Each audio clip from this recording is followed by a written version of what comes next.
Iisa-isahin lang po natin para maging malinaw yung ebanghelyo at kung paano si Jesus ay kumilos.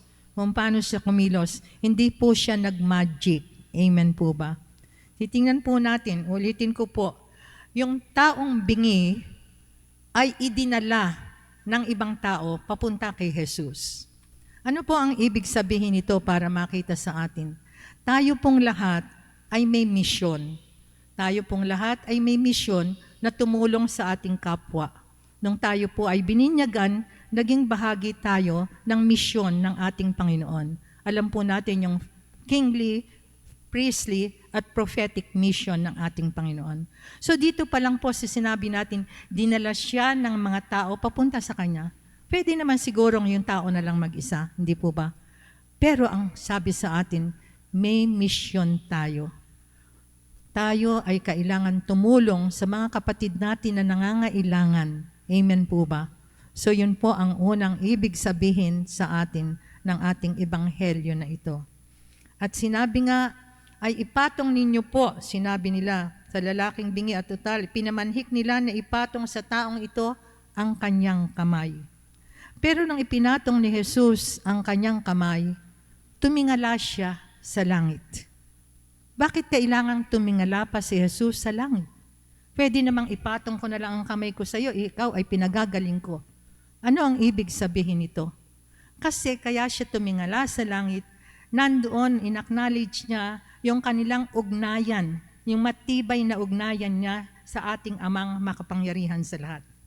At kung nadinig niyo po dito, itinayo niya sa karamihan, inilayo niya yung tao sa karamihan. Bakit inilayo? Para hindi po sila pagkaguluhan ng mga tao. Anong ito po ay ginawa ni Jesus, ano ang nangyari? Parang napabuntong hininga si Jesus. Bakit daw po napabuntong hininga? Yung pagbuntong hininga pala na yon, ng kanyang inaayos at sinabi nga natin, ay hindi po niya yung tao at yung kanyang daliri ay ipinasok sa tainga. Alam niyo po yung sinasabi natin, the fingers of God is the Holy Spirit. Yung mga daliri ng Diyos, yun ang Espiritu Santo. Kaya ang ginamit niya, daliri, at ipinasok ito sa tainga. At nung ipinasok sa tainga, sinabi niya, ephata. Ibig sabihin, mabuksan. So nabuksan ang pagkatao ng tao na ito. Hindi lang yung kanyang pandinig na bingi. At pagkatapos nun, ano ang ginawa niya? Lumura siya, ginamit muli ang kamay para hipuin ang dila. At pagkatapos nun, nakapagsalita. Take note, kung titingnan po natin, bakit inuna ni Jesus na ipasok ang kamay sa tenga at hindi inuna na hipuin ang dila? May sinasabi po ang Diyos sa atin na dapat maunawaan natin, although simple lang itong ebanghelyo na ito, pagpapagaling. Ang nais po ng Diyos sa atin ay makinig tayo sa Panginoon. Amen po ba? At hindi lang tayo basta magsalita. Kasi po kung tayo ay makikinig ng totoo sa Panginoon, maiiwasan po natin ang magsalita ng hindi maganda. Take note.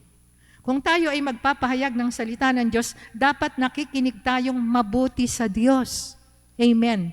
Kaya po tayo madalas nagkakasala dahil salita tayo ng salita, pero hindi natin pinakikinggan ang salita ng Diyos. Ang nadidinig natin yung mga usapan na wala namang batayan. Kung minsan nagsasalita ka na kaagad, hoy, alam mo, ganito. Hindi pala yun ang sinasabi niya. Iba yung nadidinig natin. Pero ang sinasabi ng Diyos, kailangan may oras tayo para makinig sa ating Panginoon Diyos. Tayo ba merong oras para makinig sa Diyos? O baka naman ang nadidinig natin ay iba. Marahil tayo naman ay hindi talaga bingi. Pero marami sa atin ang nagbibingi-bingihan. Bakit? Ang Diyos nandyan tumatawag.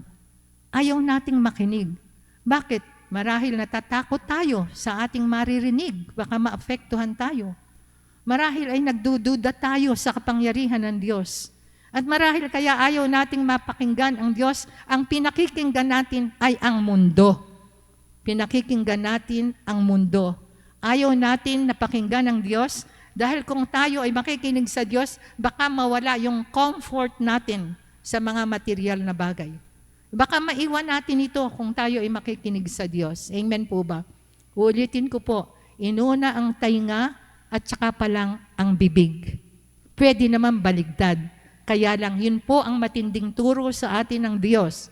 Makinig tayo sa salita ng Diyos upang sa ganoon, pag tayo ay nagsalita, tama po ang ating sasabihin.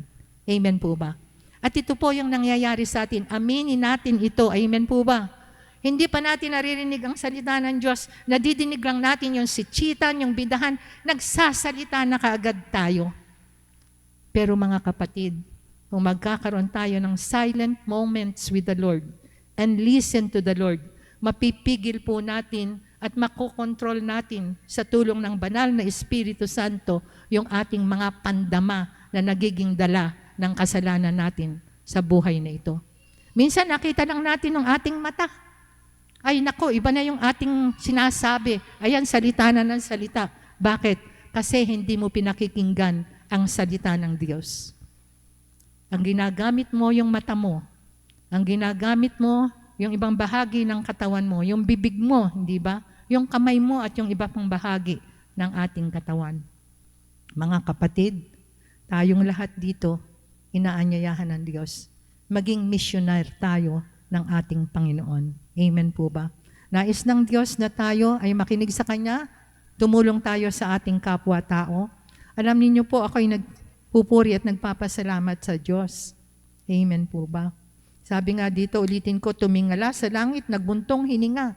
Bakit yung buntong hininga? Bakit po ba nabubuntong hininga ang tao?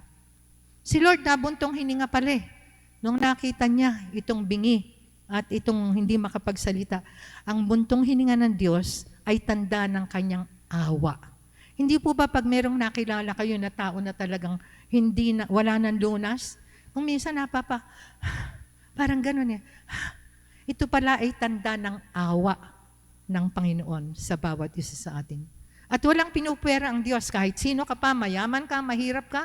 Pinag-uusapan namin ng isang araw, yung mayaman, maraming pera, pero lahat tayong mamamatay.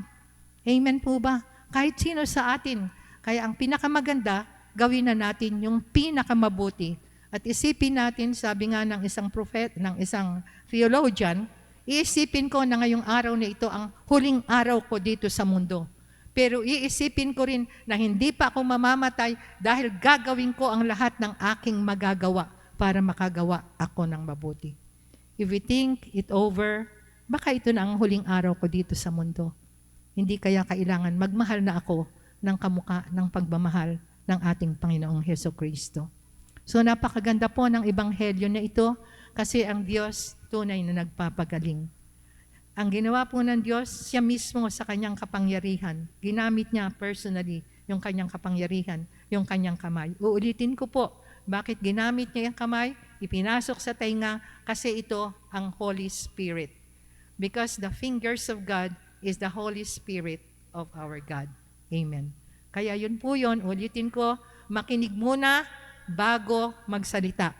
Ito po ang sinasabi sa atin ng ating mabuting balita ng ating kaligtasan.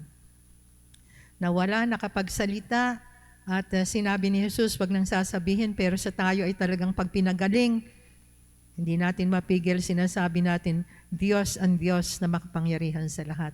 So tunay na ang Diyos po napakabuti.